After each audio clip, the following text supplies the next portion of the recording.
In this video, we will go over the in-text questions for motion, and we will solve each of the problems like one after the other. So let's get started.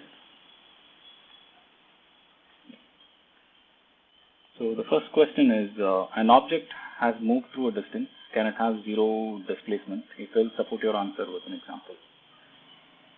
Yeah, can an object that is moving have zero displacement? And we learned that displacement is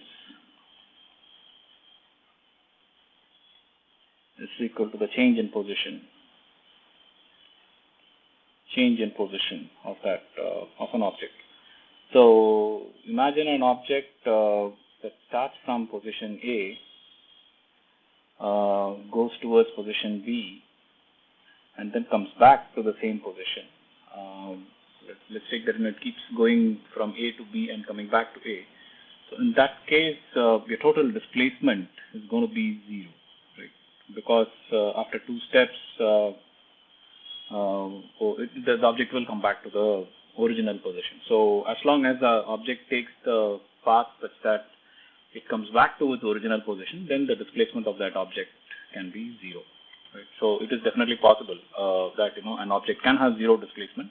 But over here, the distance covered is this distance plus this distance. But here the displacement is zero because eventually it has come back to the original position. So as long as the object comes back to the original position, the displacement of that object is going to be zero. Let's go to the second one.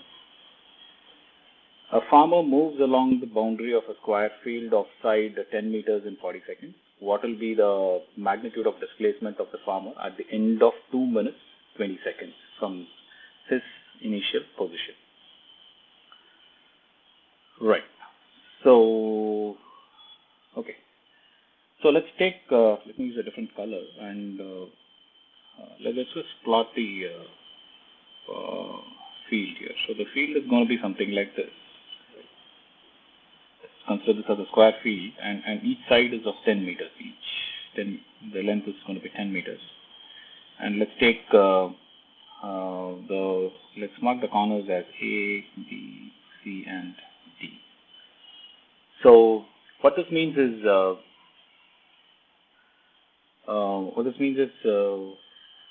farmer takes 10 meters. He takes 10. He takes the length of the side is 10 meters, and he takes 40 seconds.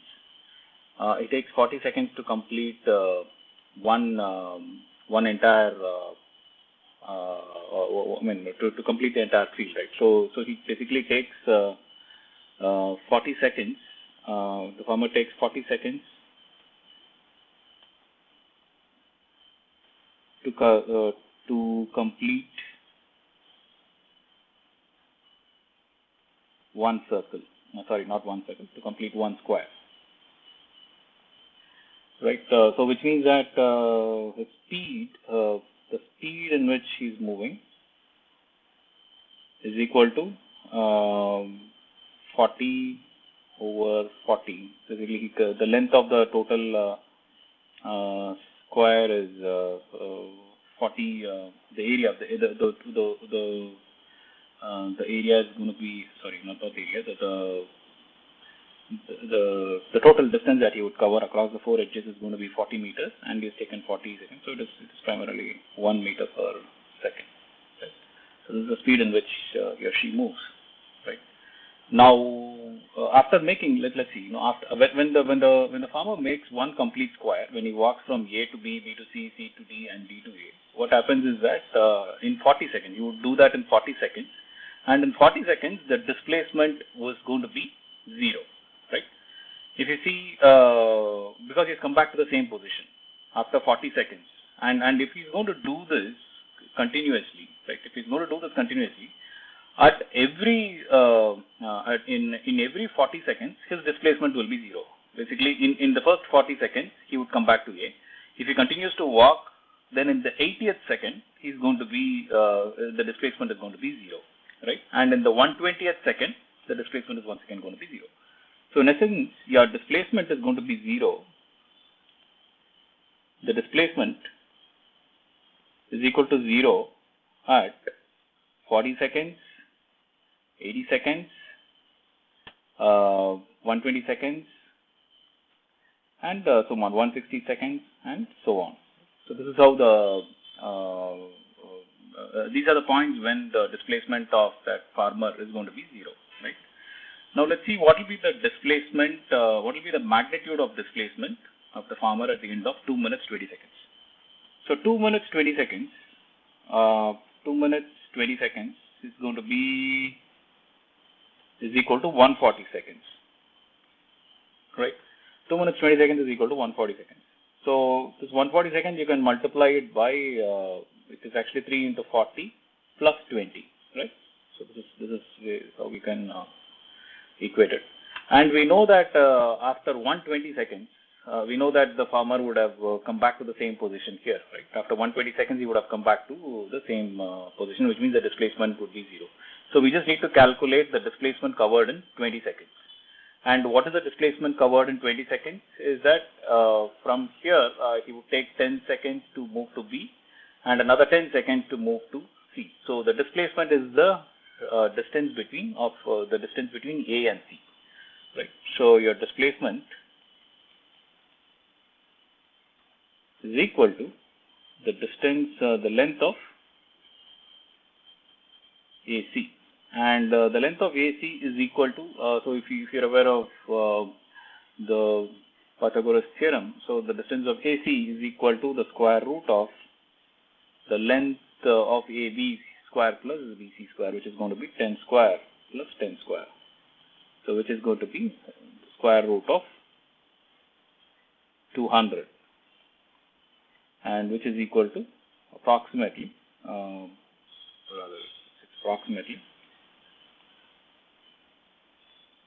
14.14 meters. So this is your total displacement at the end of 2 minutes 20 seconds. So let's go on to the third one. So which of the following is true for displacement? Displacement cannot be 0. Can the displacement not be 0? We just saw that example that displacement can indeed be 0, which means that whenever the object comes back to its initial position, the displacement of an object can be 0, of an object, moving object can be 0. So this statement is certainly false. We just saw that. So the second one, its magnitude is greater than the distance traveled by the object. Can the magnitude be at any? Will the magnitude of the displacement be greater than the distance traveled? If you recall the definition of displacement, an object that moves from point A to point B, we know that the distance of the object is the object covers certain distance over time, and the distance covered is actually the length of the path it takes from A to B. So if the object takes a path like this, and if it takes a path like this, then you have a length that is longer than the actual change in position between A and B. So your distance can be greater than the displacement at any time, or sometimes the distance can be equal to the displacement when the path is exactly straight. But you're never going to have a scenario wherein when the distance wherein the displacement of when the distance traveled by the object is going to be less than the displacement. That is never going to be the case, because displacement is just a change in position. It will always be the shortest path between A and B. So this statement of it's the magnitude of displacement is going to be greater than the distance traveled by the object is never going to happen, because if this happens, it means that the distance is smaller than the displacement, and that will never happen, right? Because the displacement in a way gives you the shortest path between. So this statement is also false.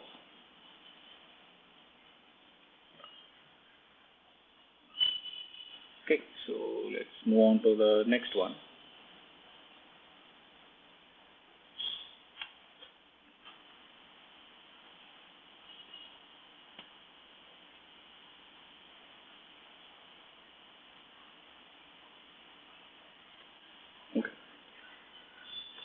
take this one. Distinguish between speed and velocity. Okay. So speed is going to be, so define speed as distance traveled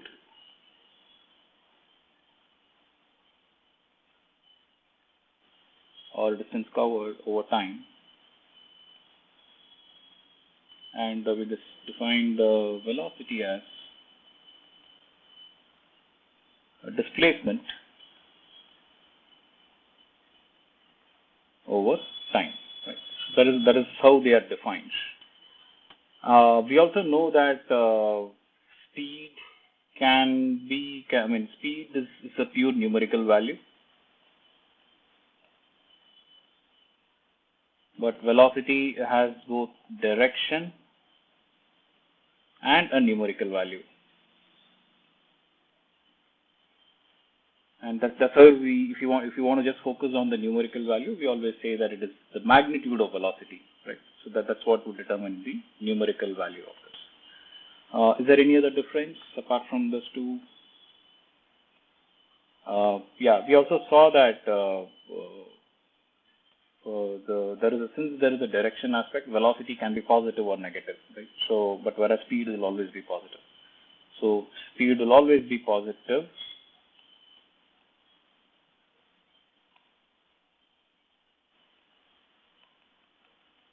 whereas this one can be both positive or negative, right? So these are the possibilities. So these are the differences between speed and velocity. Let's go on to the next question. Under what conditions is the magnitude of average velocity, the magnitude of the average velocity of an object equal its average speed? Okay. So let's see. Let's see. When will they be equally? When will they be equal? Right. So let's take. Let's try to quantify. What would be the magnitude of average velocity? So average velocity is nothing but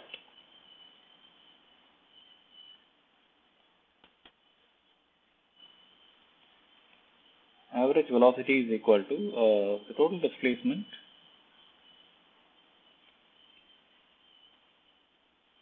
over time.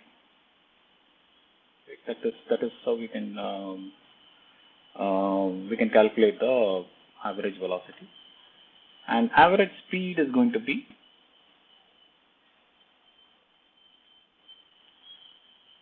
total distance covered over time.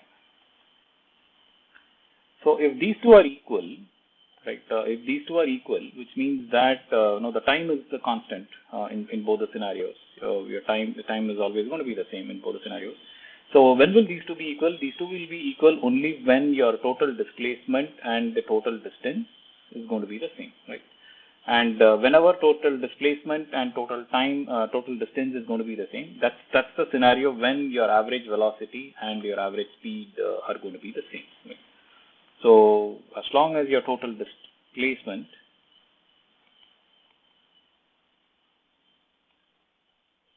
equals the total distance, which means that your average velocity and the average speed of an object is going to be the same. And when will this happen? If you recall, this will happen whenever the object moves along the straight line, right? From A to B. If it moves along the straight line without having to come back, or take a different path, which means that it will always, your total distance covered is always going to be the total change in position, which is your total displacement, right? So that's the scenario when your total displacement is going to be equal to the total distance. Let's go to the next one.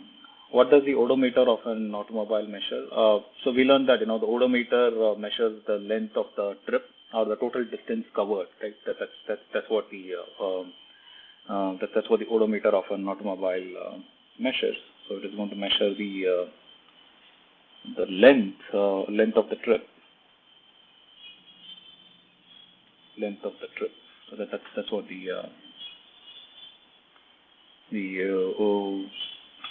that's what the odometer measures. One final thing before you leave. If you wish to revise the concepts that you've just learned, please look up and try out the free Revise app bot on Telegram app. Telegram is available for free on both iPhone and Android.